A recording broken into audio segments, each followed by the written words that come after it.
نبی کریم صلی اللہ علیہ وسلم مسجد میں جلوہ گر تھے، ایک صحابی حاضر خدمت ہوئے اور انگوٹھی سونے کی پہنی ہوئی تھی، اور ہم بھی ایسا کرتے ہیں کہ اپنی بیٹی کسی کو دے دی تو اس کو آنے والے کو انگوٹھی سونے کی پہنا دی۔ سونے کی انگوٹھی جائز نہیں۔ تو آقا دو عالم صلی اللہ علیہ وسلم نے فرمایا تو یہ چاہتا ہے تیرے ہاتھ پر انگارہ رکھا جائے؟ نہیں۔ فرمایا یہ انگارہ ہی تو ہے۔ تو صحابی نے کیا کیا؟ ایسے ہاتھ پکڑ کے نا ایسے انگوٹھی پھینک دی مسجد کے اندر، اور آقا دو عالم صلی اللہ علیہ وسلم تشریف لے گئے۔ صحابہ کرام نے کہا یار اٹھا لو، یہ اپنی بیوی کا زیور بنوا لینا، سونے کی چیز ہے، اچھے بھلے پیسے ہیں اس کے، کیا کر رہے ہو؟ تو فرمایا جس چیز کو میرے آقا مولا صلی اللہ علیہ وسلم نے ناپسند کیا کبھی بھی نہیں ہو سکتا کہ میں اس کی طرف دیکھوں بھی صحیح، اٹھانا تو دور کی بات، میں دیکھنا بھی نہیں چاہتا۔ پھر وہ آئے تو انہوں نے پھر انگوٹھی بنوائی، لوہے کی تھی۔ تو آقا دو عالم صلی اللہ علیہ وسلم نے فرمایا مجھے تم سے مجوسیوں کی بدبو آ رہی ہے، پھینک دی۔ پھر عرض گزار ہوئے میرے آقا میرے مولا میں کیا پہنوں؟ سرکار نے فرمایا اگر پہننا چاہتے ہو تو چاندی کی انگوٹھی، ایک نگینے والی، 4.5 ماشے سے جس کا وزن کم ہو، 4.5 ماشے سے کم وزن ہو، ایک نگینے والی انگوٹھی چاندی کی تم پہن سکتے ہو، اس کی اجازت ہے۔ اب اس پہ مسئلہ کیا مرتب ہوتا ہے؟ اسی طرح ہمارے جو بچے گلے کے اندر لاکٹ ڈال لیتے ہیں، اسی طرح ہاتھ کے اندر وہ کڑے پہنے ہوتے ہیں، ٹانگوں میں کڑے پہنے ہوتے ہیں، 3 انگوٹھیاں، خیر سے پیر بھی تھمائے ہوئے ہیں، 5 نگ پائی پھدنے وچوں۔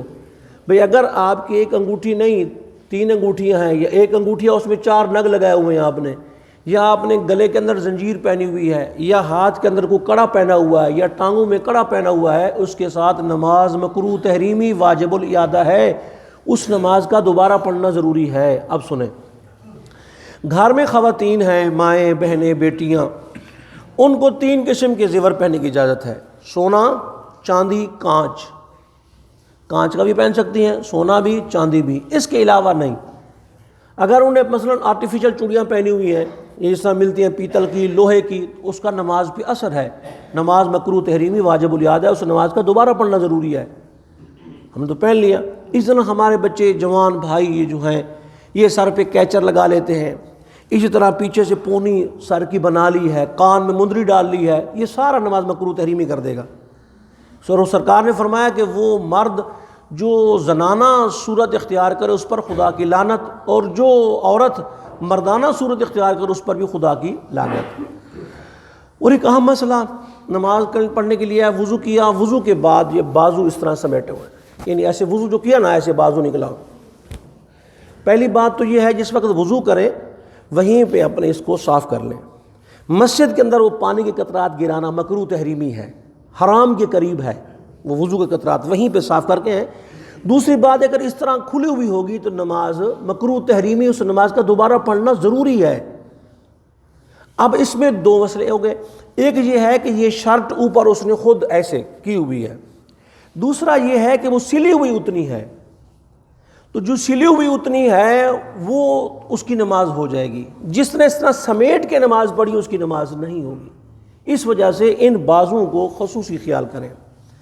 اور مسئلہ ایک کہ ہمارے دوست قراءت میں غلطی کرتے ہیں، قراءت قرآن پاک پڑھنے میں۔ میں نے خود اپنی بات کر رہا ہوں، میں کسی کی نہیں، خود میں نے رات تراویح کے بعد اور عشاء سے پہلے سنتے دوست پڑھ رہا تھا، پھر کل مغرب میں دیکھا، بالکل دیکھیں محسوس نہ کیجیے گا، میں یہ نہیں کہہ رہا کہ وہ جان بوجھ کے کرتے ہیں، غلطی ہے، بھول گئے، توجہ نہیں گئی اس طرف، دھیان نہیں گیا۔ کون مسلمان ہے جو اپنی نماز کو ضائع کرے؟ چونکہ ایک عادت سی بن گئی۔ یہ دیکھیں اللہ اکبر، اب دیکھیں